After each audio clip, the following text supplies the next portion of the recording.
Hi friends, ഇന്നത്തെ ദിവസത്തിലേക്ക് എല്ലാവർക്കും സ്വാഗതം. അപ്പം ഞാൻ ഈ വെളുപ്പിനെ എവിടെ പോവാമെന്ന് പറയട്ടെ.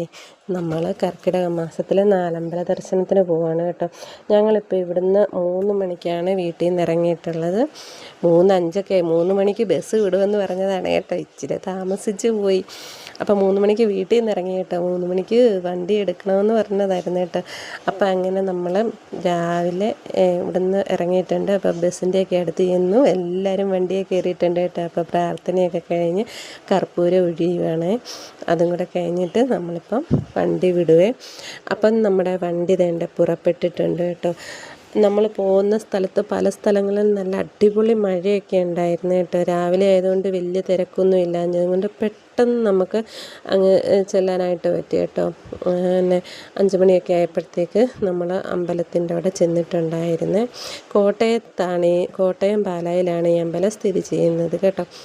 അപ്പം നമ്മൾ ദേണ്ട അവിടെ ചെന്നു. പക്ഷേ ഭയങ്കര തിരക്കെന്ന് പറഞ്ഞാൽ ഭയങ്കര തിരക്കായിരുന്നു കേട്ടോ. എനിക്ക് തോന്നുന്നു ഞായറാഴ്ചയും കൂടെ ആയതുകൊണ്ടായിരുന്നു തോന്നുന്നു കേട്ടോ. അപ്പോൾ പിന്നെ നമുക്ക് എല്ലാ അമ്പലങ്ങളിലും പെട്ടെന്ന് തൊഴുതിറങ്ങാനും ഒക്കെ പറ്റി കേട്ടോ. അപ്പോൾ കോട്ടയം ജില്ലയിലെ പാലയ്ക്ക് അടുത്ത് സ്ഥിതി ചെയ്യുന്ന രാമപുരം ശ്രീരാമ ക്ഷേത്രം കോട്ടയം ജില്ലയിലെ പ്രശസ്തമായ രാമപുരം നാലമ്പലങ്ങളിൽ മുഖ്യ അമ്പലമാണ്. ദശരഥപുത്രനായ ശ്രീരാമൻ, ഭരതൻ, ലക്ഷ്മണൻ, ശത്രുഘ്നൻ എന്നിവരുടെ ക്ഷേത്രങ്ങൾ ഉൾപ്പെട്ടതാണ് ഈ നാലമ്പല തീർത്ഥയാത്രാ കേന്ദ്രം. ശ്രീരാമ ക്ഷേത്രം നാലമ്പലത്തിൽ ദർശനത്തിലെ പ്രധാന കേന്ദ്രമാണ്. ചതുർബാഹുവായ ശ്രീരാമചന്ദ്രനാണ് മുഖ്യപ്രതിഷ്ഠ. രാമപുരത്ത് നിന്നും അല്പം മാറിയുള്ള അമനക്കരയിലാണ് ദശരഥൻ്റെ പ്രതിഷ്ഠയുള്ള അമ്പലം സ്ഥിതി ചെയ്യുന്നത്. ലക്ഷ്മണ ക്ഷേത്രം കൂടപ്പുലം എന്ന് പറയുന്ന സ്ഥലത്താണ് കേട്ടോ. ലക്ഷ്മണസ്വാമിയുടെ സാന്നിധ്യമുള്ള ഈ ക്ഷേത്രം കൂടപ്പുലത്ത് സ്ഥിതി ചെയ്യുന്നു. 4ാമത്തെ അമ്പലം മേതിരി ശത്രുഘ്നസ്വാമിക്ക് സമർപ്പിച്ചിരിക്കുന്നു.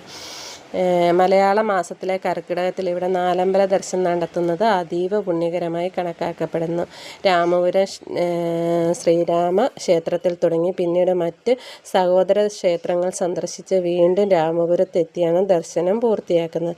ശ്രീരാമൻ ലങ്കയിലേക്ക് പോകുന്ന വഴി ഇവിടെ വിശ്രമിക്കുകയും ധ്യാനിക്കുകയും ചെയ്തുവെന്നും പ്രഭുവിനെ പിരിഞ്ഞിരിക്കാനാകാതെ ഭരതനും ലക്ഷ്മണനും ശത്രുഘ്നനും പിന്നാലെ എത്തിയവിടെ അടുത്തായി നിലയുറപ്പിച്ചതെന്നാണ് വിശ്വാസം. അപ്പം നമ്മൾ അവിടെ അമ്പലത്തിലൊക്കെ എത്തിയപ്പോഴത്തേക്കുണ്ടല്ലോ നല്ല അടിപൊളി മഴയുണ്ട് കേട്ടോ. നല്ല തകർത്ത് മഴ പെയ്തുകൊണ്ടേ ഇരിക്കുകയായിരുന്നു കേട്ടോ. പിന്നെ നടപ്പന്തലൊക്കെ ഉള്ളത് കൊണ്ട് നമുക്ക് അങ്ങനെ നനയേണ്ടതായിട്ടൊന്നും വന്നിട്ടില്ല കേട്ടോ.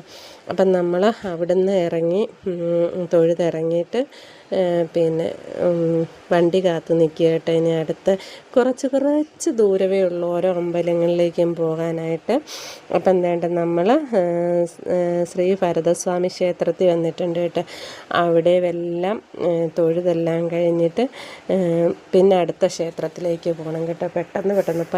പെട്ടെന്ന് എല്ലാവരും തൊഴുതു മാറുന്നുണ്ട്. കാരണം ഭയങ്കര തിരക്കായതുകൊണ്ട് കേട്ടോ. അവിടുന്ന് പിന്നെ നമ്മൾ അടുത്ത ക്ഷേത്രത്തിലേക്ക് വരുവാണ് കേട്ടോ.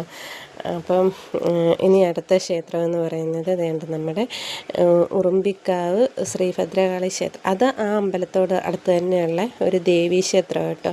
ഒരമ്മയുടെ ക്ഷേത്രമാണ് ഈ അമ്പലം സ്ഥിതി ചെയ്യുന്നത്. അത് കഴിഞ്ഞിട്ടാണ് നമ്മൾ മേതിരി ശ്രീ ശത്രുഘ്നസ്വാമി ക്ഷേത്രത്തിലേക്ക് പോകുന്നത് കേട്ടോ. ഇവിടെയാണ് 4ാമത്തെ അമ്പലം.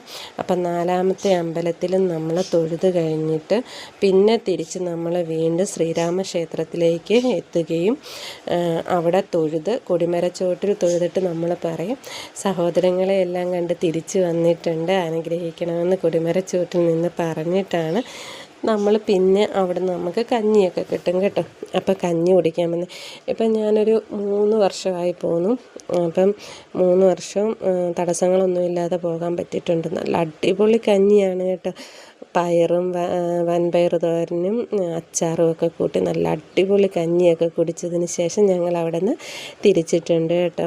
അപ്പം എൻ്റെ ഇന്നത്തെ ഒരു കൊച്ചു വീഡിയോ ഇത്രയേ ഉള്ളൂ. നല്ലൊരു അടിപൊളി വീഡിയോ ആയിട്ടാണ് ഞാനിന്ന് വന്നിരിക്കുന്നത്. അപ്പോൾ എല്ലാവരും എൻ്റെ വീഡിയോ ഒക്കെ കണ്ടൊന്ന് സപ്പോർട്ട് ചെയ്യണം. അപ്പം വോയിസ് കൊടുക്കുന്നതിൽ എന്തെങ്കിലുമൊക്കെ തെറ്റുണ്ടെങ്കിൽ എല്ലാവരും ഒന്ന് ക്ഷമിക്കുക. ബൈ.